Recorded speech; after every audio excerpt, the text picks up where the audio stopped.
Thank you, everybody, for joining us back here at Nubeva's channel. We're sitting here once again with Randy. And Randy, we have really hot news off the presses with Nubeva here Absolutely. related to the patents, and the world of AI is getting crazy too. So let's dive into your guys' news and talk a little bit about world events. But first off, Randy, how are you doing? Great. I'm a little bit under the weather. I lost my voice from allergies a little bit, but I'm pretty good. I think the weather here in California, I'm not going to complain. Yeah, don't There's even other try. people that let's not even go there. It's a little colder than usual for us. Let's just say it. Keep it out. So, Fair enough. yeah, Side-eyeing you from Ohio, Randy, but here, there kind you of go. diving into it here. So we're Yep. talking about another patent here today for Nubeva. So Yes. congratulations on that. You Thank secured you. another U.S. patent. And I want you to kind of to dive in. So this is for recovery in large data storage environments. So walk us through like what this means now for you guys, where the patent is, and what's to come next. Absolutely. So this is the second of four crucial patents for us that are AI related. Now we changed the title a little bit to call it computational intelligence. That's just AI. We just didn't want the patent offices to keep reading AI after AI. You're trying to throw in something that kind of interests them. Maybe they're interested to get it done faster, which was the case in this second one. And so I think I discussed this last time around. I think if you look at a ransomware, a ransomware is trying to do what it does. It's organized crime. It's trying to do what it does as fast as it can.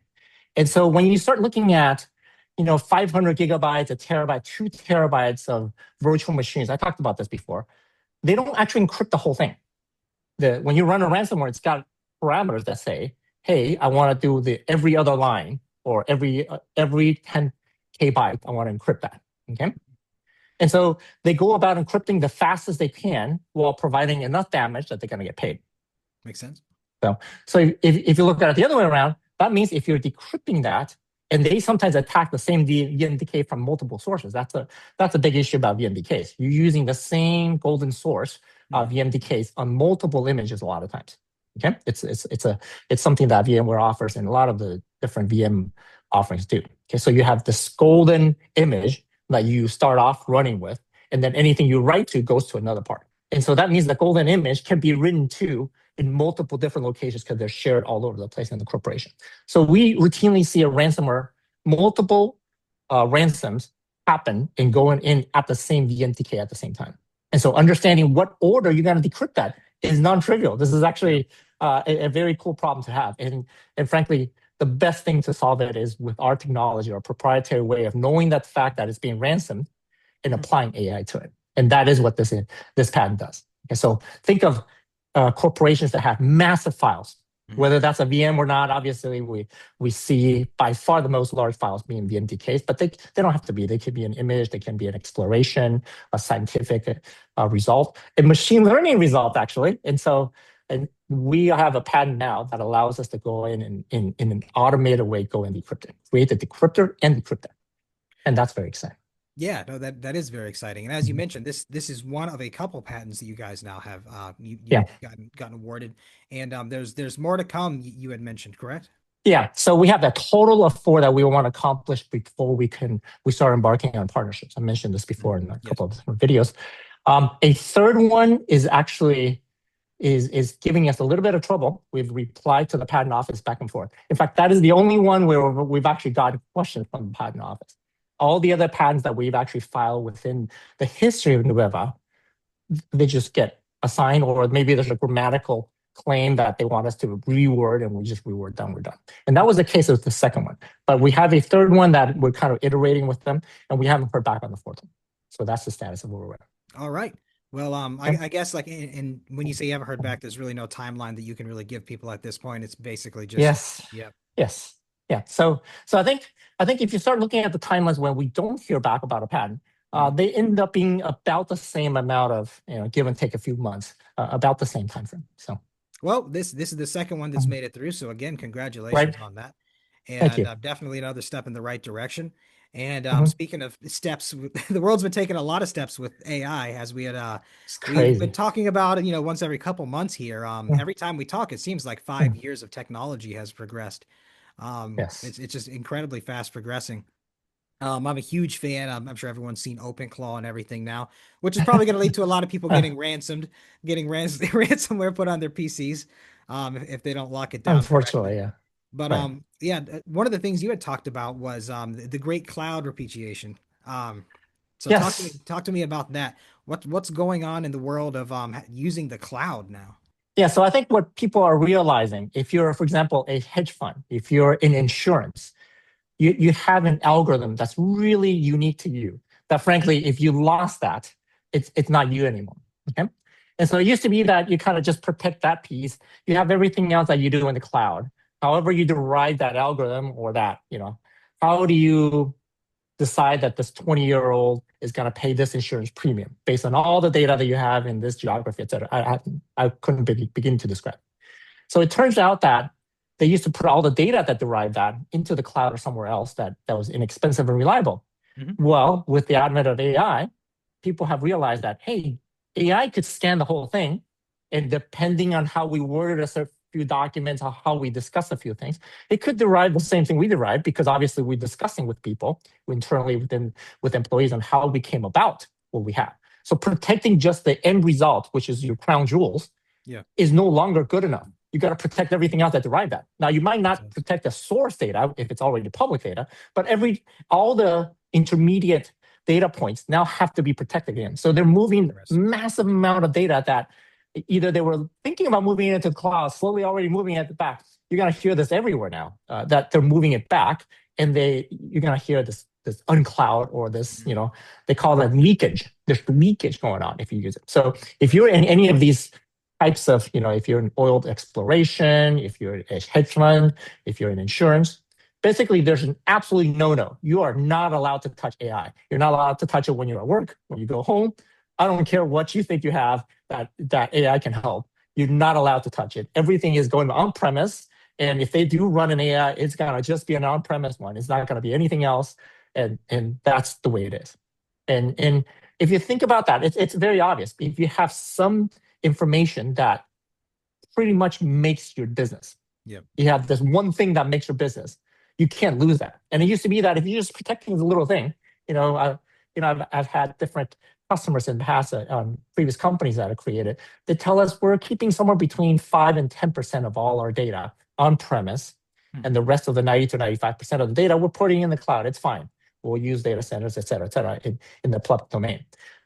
No longer doing that. All that they're now they're scared to death. They have engineers go out and run some sort of a in-house cloud AI, and then derive all the data from something, and then come up with something very similar to what they had, which is Oh, yeah. mind-boggling for multiple. I mean, if you're that employee and you came up with that algorithm, you go, "Oh my God, I'm going to lose my job," right? Kind of thing. So it's just scary from so many different angles. But when it comes to the patent that we just got assigned, just think of massive, large amount of data. This is about if you got ransom for that, and this was what derived your crown jewels, you're going to need that to derive whatever you were going to derive next year as your competitive advantage.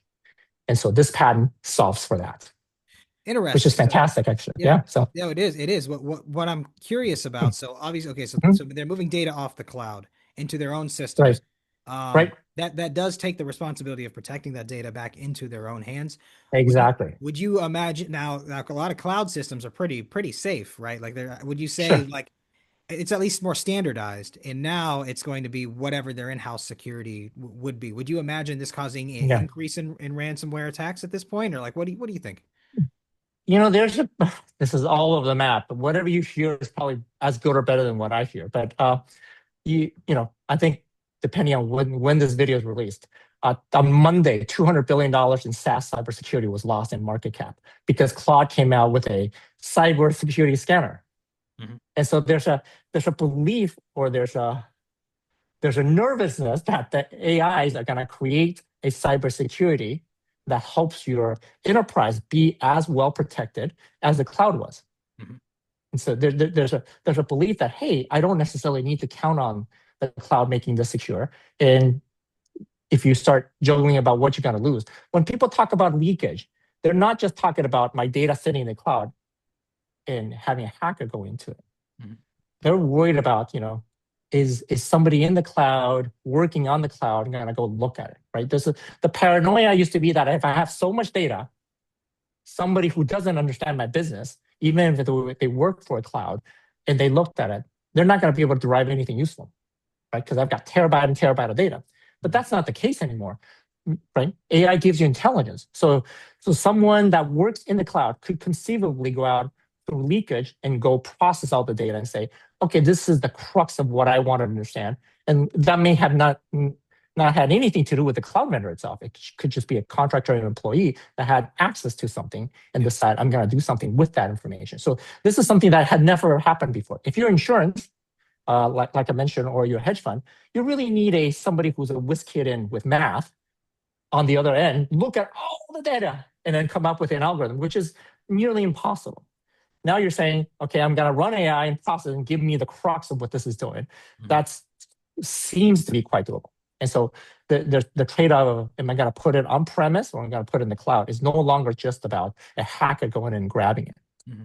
Now, from a different angle, if you look at the market cap of cybersecurity companies, it's fascinating. One of my friends actually, who's an executive, actually reached out to me and says, it's amazing that the company's doing hardware. Cybersecurity and hardware companies used to be a huge no-no. You got to move to SaaS, you got to move to software, move to cloud. Well, the hardware companies' market cap did not drop.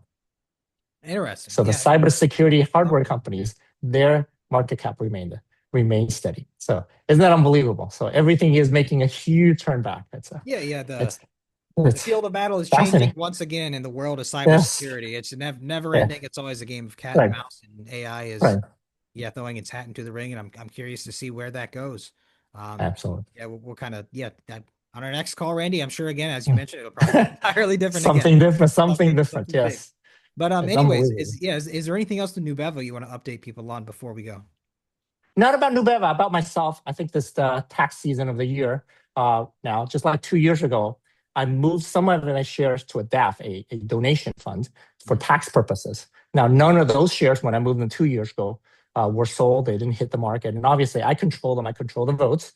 And so that means if I were to choose to have the DAF, it's called a DAF, sell them, I would have to pre-announce that just like anything else I do.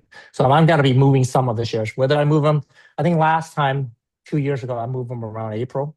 It's probably got to be right on there. Just around tax day for us, which is April 15th.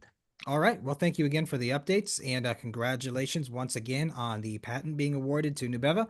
And I look forward to our next chat and seeing where things are at that point. Thank you very much, Randy. All right. Thank you.